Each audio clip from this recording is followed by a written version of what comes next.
Yo guys, real quick, I'm taking a little drive to go somewhere and I wanted to get this off my mind. I had a few people ask me, what do I look for when I'm searching for redfish? Now, I put up a video saying what, I like to look for already, but I'm gonna touch on a couple more things. So when I'm fishing, right, and I'm going for redfish, if I know the redfish are in shallow water, the first thing I'm doing is getting in the backs of canal systems.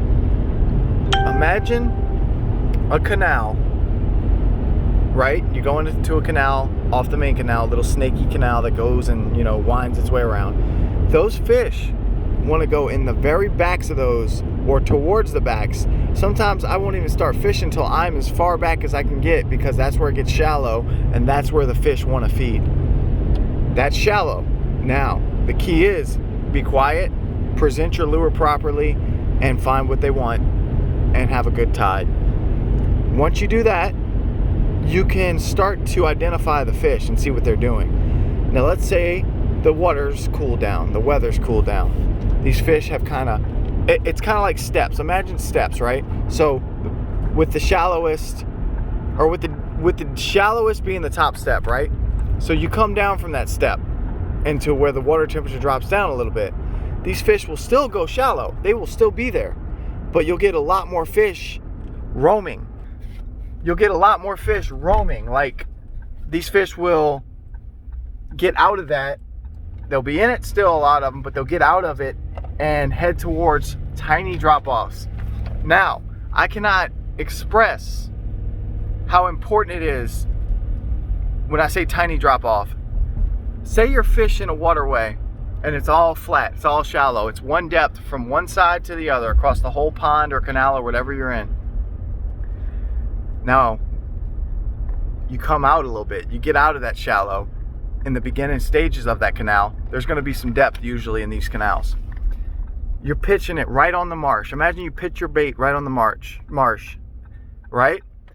And there's a 2-3 foot drop off. Those fish will lay on that and get right on that marsh, because some of them banks on them drop-offs, some of them banks have a good drop-off right off the bank, and that's that little bitty difference in the water that those fish will pile up on. It's a little, imagine you got your marsh and it's just a straight drop-off to 2-3 feet. The other bank behind you is probably flat and inches deep. They rotate like that. That's how these canals usually work. Now, that drop off is key, and once they start getting on that little drop off, 2 to 4 feet, the fish are a lot more brave, they're a lot more easy to catch, and you don't have to be as tactical. Now, when it's really cold and that water is low with a low tide, a north winds pushing the water out, and that water temperature is below, let's say 60 degrees. Because believe it or not, I catch these fish in inches of water sometimes, even when the water's 50s. But 9 times out of 10, the water's low, the bait gets out of those shallow ponds, the reds follow them. And that's when you're looking for canals, right? Skinny, marshy canals where the water is gone. Imagine the water's gone, the banks, and you're seeing the mud on each side. Those fish are going to set up right where that drop-off starts in the middle of the canal system. And this is when they stack up. This is when you find them one on top of the other. I've sat in spots and caught 30 in one spot. And you just base your game plan off the water temperature, what your water levels are at. And, if you know it's not super cold and it's been warm, shallow. If you know the water's got a little chill to it, tiny drop-offs, 2 to 4 feet, right off the marsh. That's my favorite type. And when it gets cold and the water gets blown out, you're looking for deeper ledges. You're going to get big trout mixed in. And if it's a sunny day after it's been real cold, then fish will get right on them edges, right off the bank to soak up some of that sun. But 55 degrees and lower, you're fishing 4 to 8 feet. And you will find the reds stacked up, and it's no joke. We just need some cold fronts. But I hope that helped with a couple of the questions I had. I made this video strictly for a couple subscribers.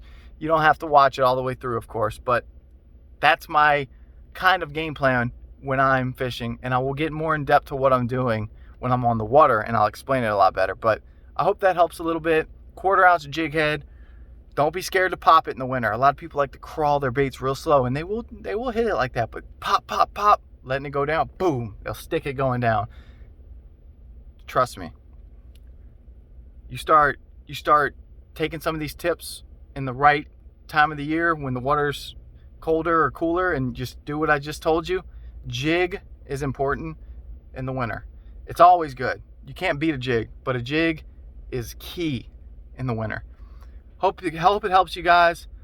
If you have any questions, hit me up and I'll answer, or even do another video addressing whatever you guys want to know. Thank you all for over 600 subs. Appreciate everybody. The giveaway will be stopping within a couple days. I'm just letting everybody get entered in. All right, guys. Peace.